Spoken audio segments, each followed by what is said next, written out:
नमस्कार, सिद्धीज किचनमध्ये आपले खूप खूप स्वागत। आज आपण बघणार आहोत वाटाण्याच्या उसळीचा रस्सा, म्हणजेच अगदी झणझणीत अशी वाटाण्याची उसळ बघणार आहोत। अगदी गावरान पद्धतीने खूप खमंग लागते। तर इथे आपण ओल्या वाटाण्याचा वापर न करता जो सुका हिरवा वाटाणा असतो त्याला भिजवून आपण ही भाजी बनवणार आहोत। तर आपण आता सुरुवात करूयात।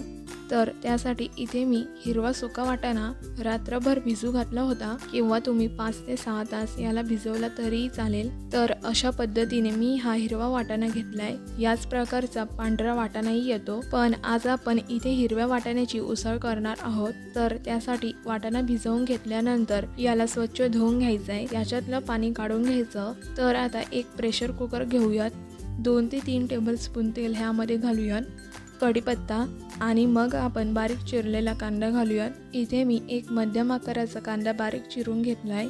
कांदा आपल्याला ट्रान्सपरंट होईपर्यंत परतून घ्यायचा आहे। कांदा परतून झाला की आता यामध्ये घालूयात चिमूटभर हिंग, पाव चमचा हळद, लाल तिखट घालूयात। इथे 1 ते 1.5 चमचा लाल तिखट वापरते, आणि गरम मसाला घालायचा आहे 1 चमचा।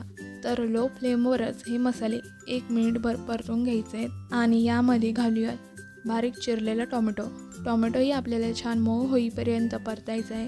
आता इथे मी ओलं खोबरं, कांदा, लसूण याचं वाटण तयार करून घेतलं आहे। या वाटणाची रेसिपी तुम्हाला हवी असेल तर याची लिंक डिस्क्रिप्शन बॉक्समध्ये दिलेली आहे। तर आता गॅसची फ्लेम लो ठेवून आपल्याला 1 ते 1.5 मिनिटं हे वाटण परतून घ्यायचं आहे, आणि त्यानंतर आपल्याला हे भिजवून घेतलेला वाटाणा घालायचा आहे। मिक्स करूयात। तर हे मिक्स झालेलं आहे। आता ह्यामध्ये चवीपुरता मीठ घालते। आता यालाही मिक्स करून घेऊ। तर आपण आता रश्श्याचा वाटाणा बनवणार आहोत, त्यामुळे यामध्ये मी थोडंसं पाणी ॲड करते।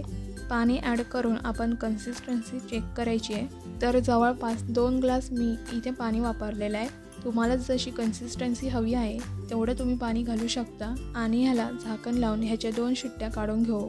तर 2 शिट्ट्या काढल्यानंतर आपला रश्श्याचा वाटाणा तयार झाला आहे। याला सर्व करूयात। गरमागरम चपाती म्हणजेच पोळीबरोबर किंवा भाकरीबरोबर किंवा फक्त भाताबरोबरही हा खूप टेस्टी लागतो, झणझणीत लागतो। तर तुम्ही पण अशा ह्या वाटाण्याची उसळीची रश्श्याची रेसिपी जरूर ट्राय करा। कशी झाली आहे कमेंट बॉक्समध्ये जरूर कळवा। व्हिडिओ आवडल्यास लाईक करा, शेअर करा। चॅनलवर नवीन असाल तर चॅनलला सबस्क्राईब करा। लवकरच भेटू अशा छान रेसिपीज बरोबर।